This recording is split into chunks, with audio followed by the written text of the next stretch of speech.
Alhamdulillahi Rabbil Alamin. Alhamdulillahilladzi anzala sakinah fi qulubil mu'minin liyajdadu imanan ma'a imanihim.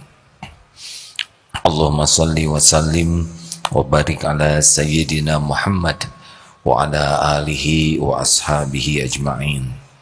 Segala puji bagi Allah yang membuat kita punya hajat, punya keperluan, dan dialah satu-satunya yang mengetahui segala keperluan kita yang sesungguhnya, dan dialah Allah yang menggenggam apapun yang kita perlukan. Jadi yang menciptakan kita adalah Allah. Allah yang mendesain diri kita dengan sempurna sampai ke yang paling kecil. Tidak ada yang paling tahu tentang diri kita selain pencipta kita. Nah, selain Allah ciptakan diri kita, juga Allah menciptakan keperluan, hajat-hajat kita. Yang diperlukan oleh tubuh ini, Allah yang menciptakan. Kita perlu oksigen, Allah yang menciptakan paru-paru ini, Allah juga yang menciptakan oksigennya. Kita perlu berbagai nutrisi, apakah karbohidrat, protein, semua. Dan kita tidak tahu kenapa kita memerlukan itu. Kenapa kita perlu karbohidrat? Kita tidak mengerti. Tapi Allah yang menciptakan supaya kita punya energi, juga Allah siapkan makanannya. Siapa yang menanam padi, siapa yang mengetam sampai ke piring kita. Siapa yang memancing di laut sampai ke piring kita. Siapa yang nanam cabai, cengkeh, tomat, segala sayuran sampai. Kita perlu madu, madu menguatkan, Allah gerakan lebah, terus dari bunga ke sarang, pulang pergi terus. Itu untuk kita. Kita tidak usah sibuk mencari serbuk sari, karena tidak mengerti. Allah olah semuanya. Jadi sekali lagi, Allah sangat tahu keperluan, kebutuhan kita, karena Dia yang menciptakan keperluan itu. Seperti tidak hanya yang fisik ya, yang Allah ciptakan, tapi juga yang non fisik. Seperti kita ingin dipuji, kita ingin kasih sayang, kita ingin dihormati, kita ingin dihargai. Kita tidak mengerti kenapa perasaan itu ada pada kita, ya kan? Kenapa kita ingin dihormati, ingin dipuji, ingin dihargai? Nah, semua hajat itu, semua keperluan kita itu, yang kita perlukan itu ada dalam genggaman Allah. Jadi sekali lagi, siapa yang menciptakan kita? Allah. Allah tahu semua keperluan kita. Bagaimana Allah tahu? Karena Dia yang menciptakan. Kita tidak tahu banyak, kita tahunya haus, lapar, sederhana sekali yang kita tahu tentang diri kita. Kita tidak tahu bagaimana sel berbelah, tidak ngerti lah ya. Kalau ngerti juga pusing sendiri. Dan Allah menyediakan semua yang kita perlukan. Apapun yang kita perlukan, pasti itu pun milik Allah. Apapun pasti milik Allah. Dan satu lagi, dan sampainya yang kita perlukan hanya dengan izin Allah. Jadi Allah membuat kita berhajat itu, punya keinginan, punya keperluan, semata-mata supaya kita jadi dekat dengan Allah. Itu saja sebetulnya inti dari hajat itu. Supaya kita jadi dekat dengan Allah. Baik yang ingat ke Allah, tidak ingat ke Allah, sama Allah yang mencukupi. Yang beriman, yang tidak beriman, yang baik, yang jahat, yang soleh, yang kejam, sama. Tetap Allah yang mencukupi. Bedanya apa? Bedanya kalau orang beriman, berhajat, dia jadi bahagia dengan ada keyakinan ke Allah. Dia jadi mulia dengan ada keyakinan, dan dia dapat pahala ya. Kalau orang yang tidak beriman dikasih, tapi tidak dikasih bahagia hakikinya. Juga kemuliaan akhlak, dan nanti di akhirat dia tidak bisa selamat karena dia tidak mengakui siapa yang menciptakan, yang mencukupi dirinya. Ginilah orang tua ke anak, dicukupi terus, tidak ada keperluannya dicukupi, dikasih ilmu, tapi anak tidak mengakui pemberian ini dari orang tuanya. Ini kan bermasalah, benar?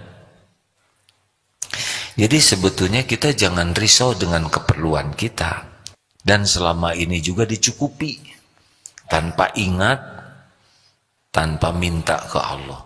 Nah, apalagi kalau minta. Disinilah sebetulnya rahasianya. Jadi makin ada banyak keperluan, makin minta ke Allah. Sebetulnya dengan kita mengadu, meminta, munajat, itu ada sesuatu yang bahagia yang tidak dimiliki oleh orang yang tidak terkoneksi ke Allah. Semuanya punya masalah, apalagi kalau saya lihat dari depan ini jelas ya. Ini wajah-wajah apa? Wajah-wajah orang yang ahli ibadah. Tapi banyak masalah ya kan. Nih Imam Ibnu Athaillah, jangan mengadu, meminta suatu hajat kepada selain Allah. Sebab Allah sendiri yang menurunkan hajat itu kepadamu. Bagaimana mungkin sesuatu selain Allah bisa dapat menyingkirkan sesuatu yang diletakkan Allah? Gak bisa. Toh ada orang yang menolong, pasti Allah yang menggerakkan. Tidak ada seperti pertemuan ini, gak bisa pertemuan ini terjadi kalau Allah tidak menggerakkan, tidak terjadi ini. Tinggal jadi pahala atau tidak. Apakah duduk begini langsung jadi pahala? Belum tentu, tergantung niatnya. Kalau niat cari ilmu karena Allah, kemudian menyikapinya, mencari ilmu dengan cara yang benar, berpahala. Tapi kalau niat ke sini kepaksa ya, karena disuruh atasan, kalau enggak nanti malah ditegur, dia duduk di sini tidak dapat ganjarannya. Jadi jangan risau dengan keperluan ya. Semua keperluan kita sudah diketahui oleh Allah, dan Allah yang menyimpan kita punya keperluan. Supaya apa? Supaya kembali ke Allah. Lah orang-orang banyak yang nggak berdoa juga dicukupi tuh, nggak sholat, rezekinya banyak. Kenapa? Karena dunia ini tidak ada harganya bagi Allah. Jadi penjahat, gangster, pembunuh, yang musyrik, munafik, kasih saja dunia ini, gak dibawa kemana-mana kok. Di sini saja. Apa Bapak pikir orang-orang yang kaya itu ngelihat semua kekayaannya? Enggak. Apa yang rumahnya banyak, sekali tidur misah-misah gitu badannya? Gak bisa. Apakah yang punya peternakan sapi ditelan sapinya? Enggak. Kasih kolesterol aja selesai itu sapi ya. Yang punya kebun duren kasih asam urat, paling enak nih, udah cuman segitu aja, nggak berani dia makan banyak. Jadi jangan kagum ya dengan orang kaya punya ini, biasa saja, sebentar kok. Oh nah nih diuji, wah orang beriman yang diuji ya, kasih aja, enggak dinikmati kok. Apakah dia bahagia dengan kekayaan? Enggak. Bahagia itu milik Allah. Hanya diberikan ala bizikrillah tatmainnul qulub. Camkan hanya dengan mengingat Allah hatimu akan tentram. Nah, hajat-hajat, keperluan-keperluan yang Allah, macam-macam keperluan kita tuh ya. Ada kefinansial, ada kesehatan, ada urusan keluarga, ada masalah anak, ada masalah dengan mertua, ada masalah perjodohan, ada ujian sekolah, macam-macam. Ini semuanya punya hajat beragam, ya kan? Ada pedagang, sekarang banyak saingan, wis macam-macam. Semuanya tuh satu, supaya kembali ke Allah. Apakah kalau kembali ke Allah langsung diselesaikan? Diselesaikan. Hanya bentuknya, waktunya terserah Allah. Jadi tidak langsung cas peleng. Duh, punya hutang, ya Allah, saya ingat kepadamu, engkau yang maha kaya, engkau yang membayar, jelek aja. Enggak begitu, ya. Allah tahu efek pembayaran juga. Kalau dibayarkan segera, mungkin dia jadi hilang tawakalnya, atau jadi naik ujubnya, atau hilang tahajudnya. Jadi pasti ditolong. Pasti ditolong. Karena Allah tahu apa yang ada di pikiran kita, Allah tahu apa yang ada di hati kita. Ini saya membaca di sini, cuma saya belum mendapatkan derajat hadis ini, tapi ini menarik untuk didengar saja ya. Ini saya tidak menjelaskan ini hadis yang meriwayatkan, hanya kata-kata ini kalau saya baca bagus untuk menambah keyakinan ya. Dari Muhammad bin Husain bin Hamdan, ketika saya duduk di majelis Yazid bin Harun, bertanya seorang, siapa namamu? Sa'id. Apakah gelarmu? Abu Usman. Lalu ditanya tentang keadaannya. Bagaimana keadaanmu? Saya sudah habis belanjaku. Lalu saya tanya, dari siapakah engkau mengharapkan kepentinganmu itu? Lagi duduk begini nih, bagaimana keadaanmu? Saya udah nggak punya uang. Bagaimana mendapatkan kepentinganmu itu? Lalu dia berkata, saya berharap dari Yazid bin Harun, maksudnya dari Yazid yang ada di sana. Maka aku berkata kepadanya, jika demikian, maka ia tidak dapat menyampaikan hajat keperluanmu dan dia tidak akan membantu meringankan kebutuhanmu. Lalu dia bertanya, dari mana engkau bisa tahu seperti itu? Aku menjawabku, aku membaca. Setelah ku baca dalam sebuah kitab bahwasanya Allah berfirman, ini sejenis hadis qudsi, kalau hadis qudsi ya, demi kemuliaanku dan kebesaranku dan kemurahanku dan ketinggian kedudukanku di atas arsy, aku akan mematahkan harapan orang yang mengharap kepada selainku dengan kekecewaan. Jadi orang yang berharap ke makhluk bakal dibikin kecewa hatinya oleh Allah. Aku pakaikan kepadanya pakaian kehinaan di mata orang. Jadi kalau orang sudah ngarap-ngarap ke orang, itu oleh Allah dibikin kecewa hatinya, pasti kita begitu. Dan izahnya, martabatnya kemudian dibikin turun. Kalau Allah turunkan, pasti turun. Dan aku pakaikan kepadanya pakaian kehinaan di mata orang, dan aku singkirkan ia dari dekatku, dan aku putuskan dari hubunganku. Mengapa ia mengharap kepada selainku dalam kesukaran, padahal kesukaran ada di tanganku? Artinya semua kesulitan kita tuh sepenuhnya ada dalam pengetahuan Allah dan kekuasaan Allah. Dan aku dapat menyingkirkannya. Dan mengapa mengharap kepada selainku dan mengetuk pintu yang lain, padahal kunci pintu-pintu itu tertutup, hanya pintuku yang terbuka bagi siapa yang berdoa kepadaku. Siapakah yang pernah mengharapkan aku menghalau kesukarannya lalu aku kecewakan? Siapa yang pernah mengharapkan aku karena besar dosanya lalu aku putuskan harapannya? Atau siapa yang pernah mengetuk pintuku lalu tidak aku bukakan? Aku telah mengadakan hubungan langsung antara aku dengan angan-angan dan harapan semua makhlukku. Allah tahu segala isi hati kita, pikiran kita yang terlintas seharus apapun, keinginan-keinginan kita yang tersirat di lubuk hati terdalam. Allah tahu, tidak ada yang tidak diketahui Allah.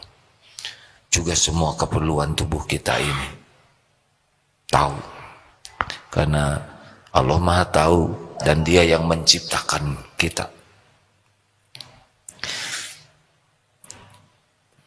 Mengapakah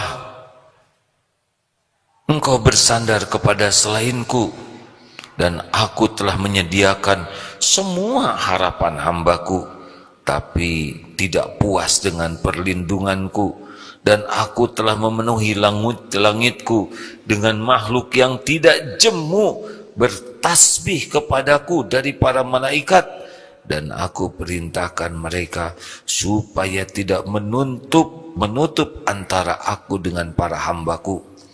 Tapi mereka tidak percaya dengan firmanku. Tidakkah mereka mengetahui bahwa siapa yang ditimpa oleh bencana yang aku turunkan, tidak ada yang dapat menyingkirkannya selain aku? Mengapa aku melihat dia dengan segala angan-angan dan harapannya selalu berpaling dariku?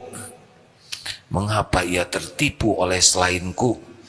Aku telah memberi kepadanya dengan kemurahanku apa-apa yang tidak ia minta. Kemudian aku yang mencabut daripadanya, lalu ia tidak meminta kepadaku untuk mengembalikannya dan meminta kepada selainku. Apakah aku yang memberi sebelum diminta, kemudian jika diminta lalu tidak memberi kepada peminta? Apakah aku bakhil, kikir sehingga dianggap bakhil oleh hambaku? Tidakkah dunia dan akhirat itu semua milikku? Tidakkah semua rahmat dan karunia itu ada di tanganku? Tidakkah dermawan dan kemurahan itu sifatku? Tidakkah hanya aku tempat semua harapan? Maka siapakah yang dapat memutuskannya daripadaku? Dan apa pula yang diharapkan dari orang-orang yang mengharap? Andai kata aku berkata kepada semua penduduk langit dan bumi, mintalah kepadaku, kemudian aku memberi kepada masing-masing orang fikiran apa yang terfikir pada semuanya, lalu aku beri semua itu, tidak akan mengurangi kekayaanku walaupun sekecil debu. Bagaimana akan berkurang kekayaan yang lengkap sedang aku yang mengawasinya? Alangkah sial, celaka orang yang putus dari rahmatku. Alangkah kecewa orang yang maksiat kepadaku dan tidak memperhatikan aku dan tetap melakukan yang haram dan tiada malu kepadaku. Ini tidak ada keterangan. Kalau ada yang tahu ini hadis dari riwayat siapa, tolong bantu saya beritahu ya. Jadi memang masalah terbesar dalam hidup kita ini, kita tidak ingat ke Allah dikit. Kalaupun ingat, kurang yakin. Itu masalah kita. Yang Allah inginkan dari semua ini adalah ya kita ingat kepadanya. Kita ingat bahwa Allah Tuhan kita, Allah yang menciptakan, yang mengurus, yang menguasai, yang menentukan segala-galanya. Lalu kita patuh kepada apa yang Allah sukai. Sudah, jangan risaukan. Lain-lain nanti ikut kok. Rezeki orang yang tidak beriman saja diberi, masa kita tidak? Hanya kita, kenapa saya sudah tahajud, kok rezeki saya sedikit? Makanya rezekinya jangan ngitung uang terus. Bisa tahajud juga rezeki. Benar? Coba Bapak milih, mending dibikin kaya raya tapi tidak sholat, atau kaya raya tapi ahli sholat. Saya tahu saudara takut, mending miskin tapi sholat kan gitu, takut itu kan. Makanya lihat dari saya aja yang nggak tahu apa-apa udah bisa membaca aura kengerian. Kaya tidak sholat atau miskin ahli sholat, itu kan takut begitu, makanya dimodifikasi ya. Udah, jangan takut. Jangan takut tentang dunia berikut isinya. Sepenuhnya milik Allah. Yang takut itu kita tidak berhajat ke Allah. Makanya orang yang berharap ke selain Allah tuh pasti tidak enak hatinya. Dan tidak pernah bisa mulia. Coba kalau misalnya ada aparat siapapun ya, di negara manapun, aparat sajalah. Nanti kiai juga akan disebut ya. Sudah gagah segala. Tapi berit begini. Hakul yakin segagah apapun, setinggi apapun pangkatnya, jatuh dia. Dijatuhkan oleh Allah. Apalagi kiai minta-minta, enggak ada lagi izahnya. Karena sudah kalau begini ke makhluk, berharap ke makhluk, ini dibuat kecewa, kemuliaan diturunkan. Kalaupun dia dapat uangnya, dia tidak dapat pahala. Dan tidak akan pernah cukup. Kenapa? Karena kecukupan itu, wa may yatawakkal 'ala Allah fahuwa hasbuh. Jangan minta-minta sama orang, hadirin. Kalaupun terpaksa minta ya, karena ada keperluan dunia yang memang syariatnya kita harus minta, hanya lisan saja, hati tidak. Contohnya bagaimana? Maaf, kontrakan saya habis. Saya mencoba berusaha pinjam, tapi masih belum. Saya juga belajar, saya perbaiki ibadah, tapi saya belum dapat, entah lewat siapa, mungkin takdirnya lewat AA atau bukan. Saya berniat pinjam uang, tapi untuk mengembalikannya saya belum bisa janji, karena belum kelihatan apa yang bisa saya janjikan. Saya yakin Allah mendengar apa yang saya ucapkan ini. Nah, hati gak ada ngarep-ngarep ke makhluk.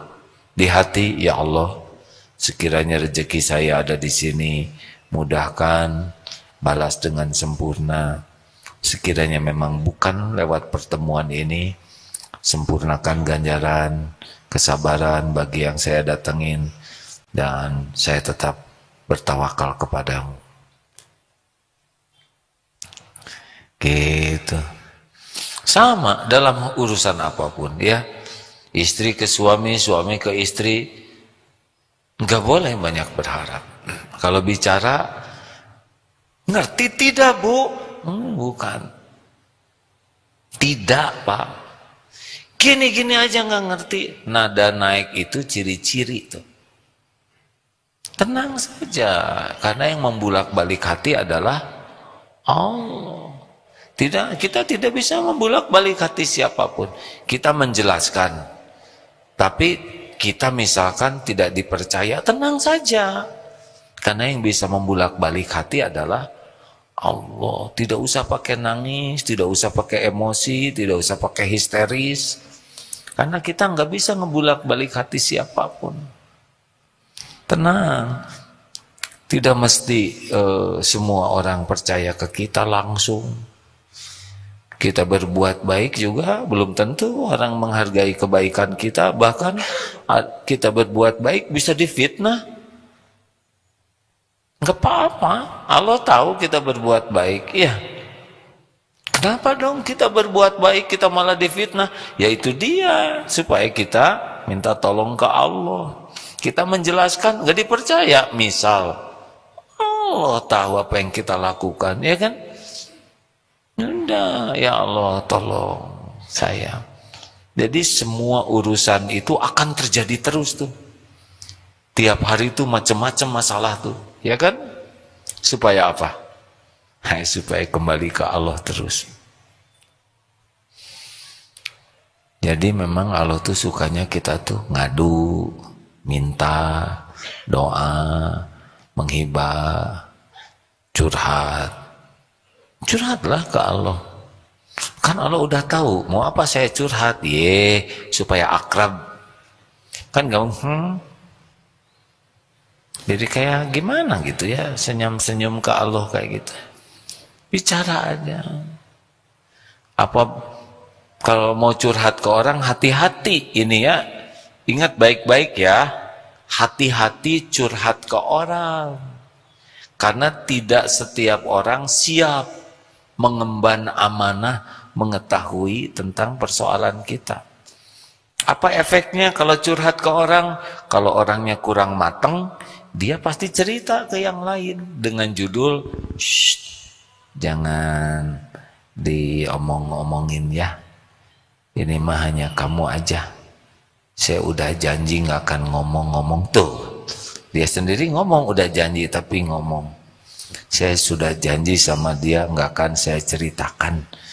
Ini tuh udah ciri-ciri jebol nih. Karena setiap ngobrol itu amanah. Tidak setiap orang amanah. Jadi yang pertama orangnya belum tentu kuat. Ada lagi, kalau kita sudah curhat ke orang dan tidak pada tempatnya, seperti membuka pintu, orang itu bakal masuk terus ke urusan kita. Seakan-akan dia lebih tahu segala masalah kita. Ujuk-ujuk ngasih nasihat, ujuk-ujuk ngasih saran, ujuk-ujuk ngasih pendapat. Tidak diminta. Oh, ini jengkelin hadirin. Nanti akan terus mikirin kita. Dia konsultasi ke sana sini, ngebahas tentang kita, padahal yang dia tahu sedikit. Versi sebelah lagi, betul? Belum lagi nanti nyebar fitnah. Oh berat. Udahlah, jangan curhat ke orang. Ambil air wudhu. Ya Allah, qadarullah, dengan takdirmu telah menimpa kepada saya ini. Semua masalah ini pasti ada dalam genggamanmu. La yukallifullahu nafsan illa wus'aha. Jadi nanti kalau terjadi sesuatu, yang pertama dikatakan apa? Innalillah wa inna ilaihi rajiun. Lanjutnya apa perkataannya? Qadarullah wa ma syaa fa'al. Ini sudah takdir Allah dan kau berbuat apa yang kau kehendaki. At-Taghabun ayat 11, ma usaba min musibatin illa biiznillah. Ya Allah, musibah ini terjadi dengan izinmu. Qul la yushibana illa ma kataballahu lana huwa maulana wa 'alallahi falyatawakkalul mu'minun. Surat At-Taubah ayat. Ayo ini tes. Semuanya tawadu ya. Sudah hafal tapi memberi kesempatan saya mikir gitu kan. Selalu berbaik sangka. Katakanlah sekali-kali tidak menimpa kepada kami kecuali apa yang telah ditakdirkan, ditetapkan Allah untuk kami. Dialah Allah, maula kami, penolong kami, pelindung kami, dan hanya kepada Allah lah orang yang beriman bertawakal. Ya Allah, pasti ada kebaikan di balik semua kepahitan ini. Ya Rabb, bimbing saya apa yang harus saya lakukan. Ya Allah, Allahumma inni as'alukal huda wa tuqa wal afafa wal ghina. Beri saya petunjuk ya Allah, ketakwaan dan hati yang kaya ghina, wal afafa yang tidak mengharap dari siapapun, dan hati yang selalu kaya. Ya Allah, ya Hayyu ya Qayyum bi rahmatika astaghits. Wahai Allah yang maha hidup, yang maha berdiri sendiri mengurus segala-galanya, dengan rahmatmu tolong saya ya Allah. Wa aslih li sya'ni kullah wa la takilni ila nafsi tarfata ainin. Perbaiki urusan saya seluruhnya ya Allah, dan jangan serahkan kepada saya walaupun sekejap mata. Ya Allah, la haula wa la quwata illa billah. Ya Rabb, saya tidak ada daya, tidak ada kekuatan untuk melakukan apapun kebaikan atau menghindar dari kemudaratan kecuali dengan izin-Mu. Itu Allah suka. Memang itu yang Allah tunggu-tunggu. Nah, nanti beres. Biasanya yang pertama dikaruniakan Allah ketenangan. Tenang. Nanti selanjutnya karunia Allah itu biasanya dibuka dosa.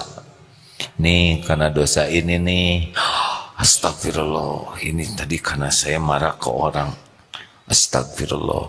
Nanti biasanya karunia Allah tuh ya sesudah tenang itu bisa ngelihat dosa kitanya. Karena dosa itu yang mengundang kepahitan. Jadi sebetulnya kepahitannya tidak bahaya. Yang bahaya itu kita tidak bisa melihat dosa yang mengundang kepahitan.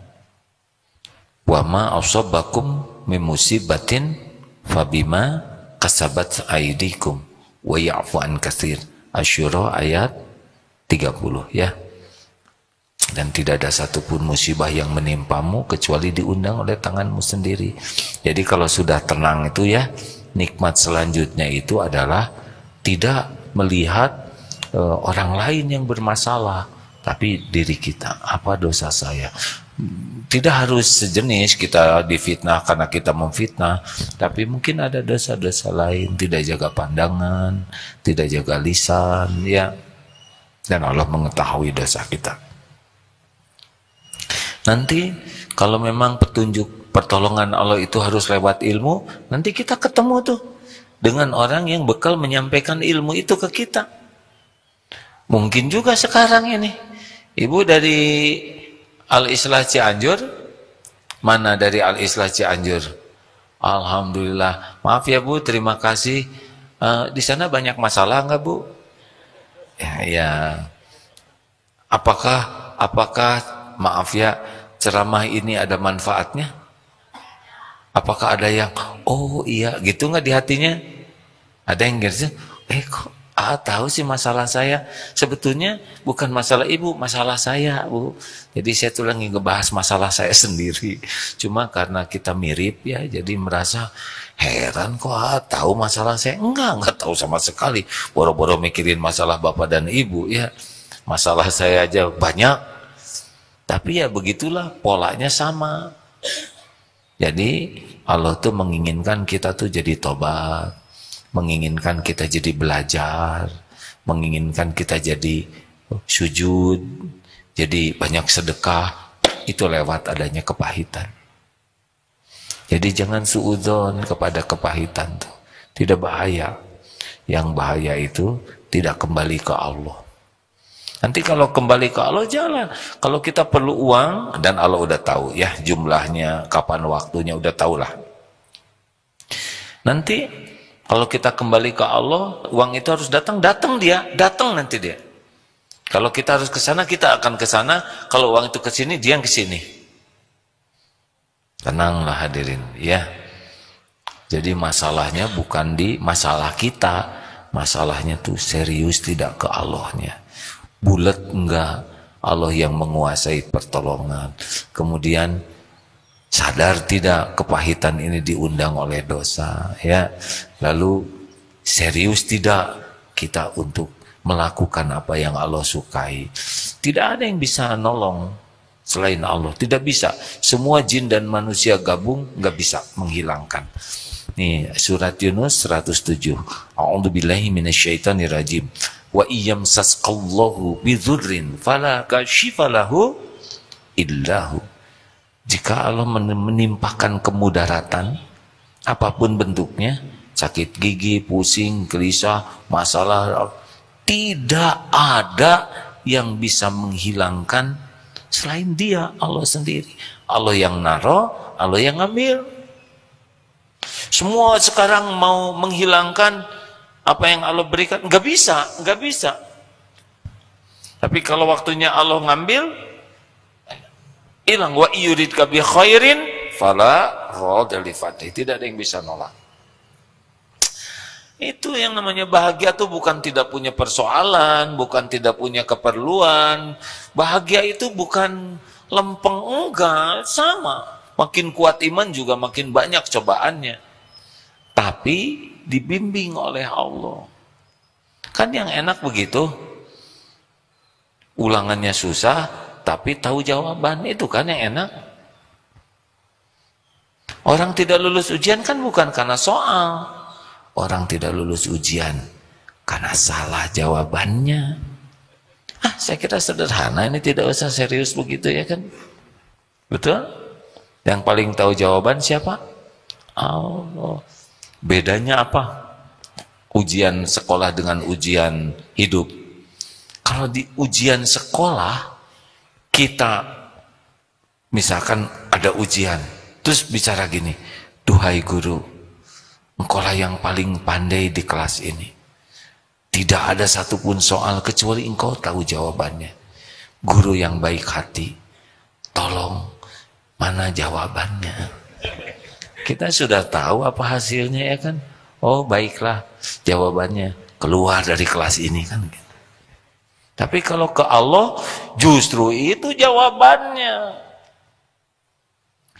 Makin delay ke Allahnya, nah itu mulai masalah. Nih gini ya, dek Allah ngasih kita sakit. Apa yang biasa kepikir oleh kita? Obat, dokter, ya kan? Vitamin, olahraga. Waduh, saya begini, rada leto ini, kurang olahraga. Ini madu kurang nih, habatus sauda, saya harus disuntik vitamin adrenalin, atau saya disuntik terus saja segala. Allah memperhatikan itu kita. Oh kita harus olah nafas nih, harus direndam nih di air es batu ya nggak? Mikirkan bagaimana Allah yang menguasai tubuh kita nggak diingat, nggak diminta pertolongannya. Nggak bisa deh. Mungkin disehatkan, tapi ya nggak ada bahagianya. Sehatnya juga nggak bisa jadi taat. Harusnya Allah ketemu obat ya Rob. Saya lagi agak ngedrop ini. Tidak boleh mengatakan kita capek teuing yuk. Nanti kalau makan vitamin ya Rob, ini adalah ciptaanmu. Khasiat yang ada di obat ini adalah ciptaanmu. Sehebat apapun khasiat, tidak akan pernah membuat saya sembuh kecuali Engkau yang menyembuhkan. Saya makan obat ini ya Allah untuk menyempurnakan ikhtiar perintahmu. Bismillahirrahmanirrahim. Udah ising yakinnya Allah yang menyembuhkan. Kenapa terus makan obat ya? Bagi-bagi dengan pabrik obat, betul? Kasihan bikin obat banyak-banyak, nggak ada yang makan. Dan tidak apa-apa, udah makan obat mau sembuh mau tidak, itu bukan urusan kita. Allah. Ini teman udah sembuh, ini sembuh, ini sembuh. Kenapa saya belum sembuh? Ya mungkin ada dosa yang belum selesai nih, yang dengan sakit ini belum habis rontoknya, karena bukan obat yang menyembuhkan. Itu bahkan placebo, Pak. Tahu kan placebo? Yang saya dengar ya, placebo itu pura-pura obat, bukan obat. Pernah ada diberi orang sakit kepala, ada yang dikasih obat betulan, ada yang obat kosong tapi ditulis merek di atasnya. Apalagi kalau harganya dimahalin. Ternyata walaupun nggak ada kandungannya, tetap ada yang jadi sembuh karena yakin kesininya. Cuma nggak jadi amal karena yakinnya ke obat, bukan ke Allah. Sudahlah, hadapin hidup ini dengan Allah terus. Allahnya juga maha dekat, maha mendengar. Jangan riweh-riweh mikirin suami, lupa ke Allah ya Bu ya. Ibu nggak bisa ngebulak-balik hati suami. Ibu ingin dicintai suami nggak Bu? Jujur, pengen dicintai tidak? Jawab Bu, mau atau tidak? Gimana caranya Bu? Bingung udah dandan nggak ngepek ya nggak? dikasih makanan terenak malah ke toilet. Bu, suami ibu ciptaan siapa? Jawab. Suami ibu milik siapa? Suami ibu dibulak-balik hatinya oleh siapa? Lapor ke Allah kalau ada apa-apa ya. Lapor kepada yang menguasai suami.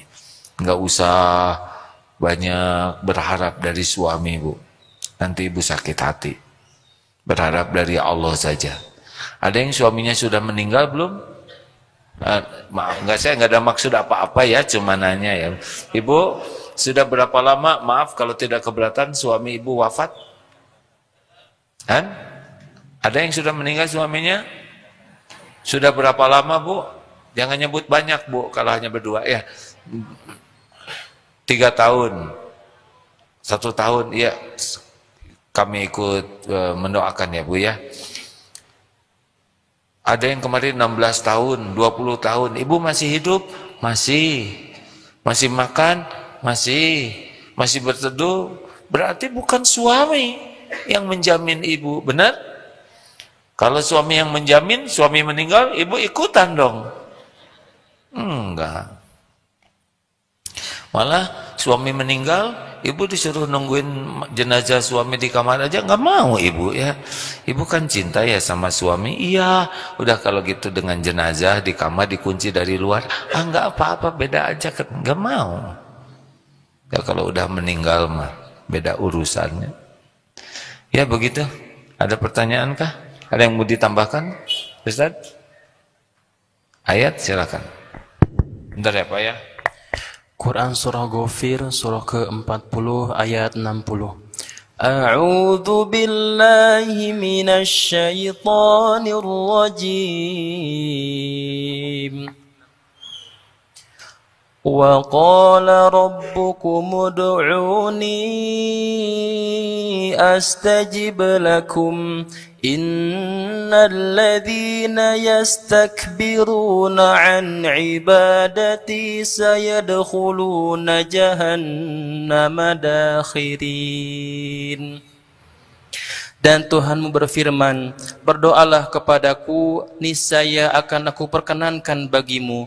Sesungguhnya orang-orang yang sombong tidak mau menyembahku akan masuk ke dalam neraka jahanam dalam keadaan hina dina. Ya, ud'uni astajib lakum. Doa padaku.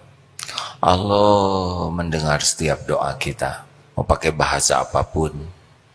Mau pelan, mau di hati, mau dikeraskan. Walaupun dianjurkannya sih lirih-lirih saja. Karena Allah Maha mendengar. Kenapa tidak dianjurkan teriak-teriak? Ya, Allah Maha dekat. Allah Maha tahu. Wa asiru qaulakum ma'wijharu bih innahu alimun bidatis sudur. Dan rahasiakanlah kata-katamu atau zaharkan, sesungguhnya Allah tahu isi hati. Jadi sahabat-sahabat sekalian, udahlah, mending terus-terusan bicara ke Allah aja. Wa idza sa'alaka ibadi anni fa inni qarib. Jika hamba-hambaku bertanya kepadamu wahai Muhammad tentang aku, tentang Allah, katakanlah aku adalah dekat. Ujibu da'wat da'i idza da'an. Aku kabulkan doa orang-orang yang meminta apabila dia berdoa. Falyastajibu li falyu'minu bi la'allahum yarshudun. Maka hendaklah patuh sajalah dan yakin ke Allah. Patuh, yakin, insyaallah Allah bakal membimbing kita. Dah, jangan ragu-ragu hadirin. Apalagi nih yang mau pensiun, maaf, dari Menkominfo. Oh, ini ya. Alhamdulillah ya, Pak. Menkominfo. Berapa rata-rata usianya pensiun di sana, Pak? 58. Ya, 58. Ada yang risau menghadapi pensiun? Jangan, Pak. Karena risau juga tetap dipensiunkan, ya kan? Mending nikmati.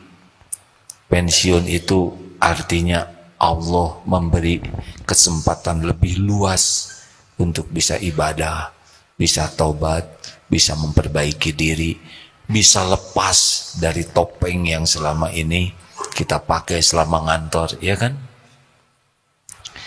Enak, Pak.